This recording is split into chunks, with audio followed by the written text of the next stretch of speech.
আয়াত ২০ ওয়াসুইয়্যিরাতিল জিবালু ফাকানাত সারাবান। অনুবাদ: আর চলমান করা হবে পর্বতসমূহকে, ফলে সেগুলো হয়ে যাবে মরীচিকা।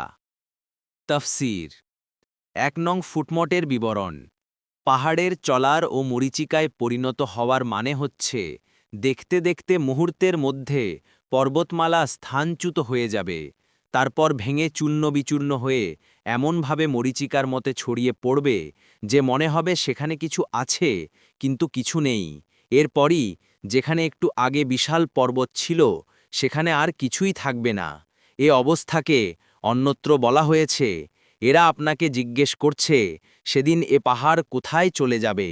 এদের বলে দিন, আমার রব এদেরকে ধুলোয় পরিণত করে বাতাসে উড়িয়ে দেবেন এবং জমিনকে এমন একটি সমতল প্রান্তরে পরিণত করে দেবেন যে তার মধ্যে কোথাও একটু অসমতল ও উঁচু-নিচু জায়গা এবং সামান্যতম ভাঁজও দেখতে পাবে না।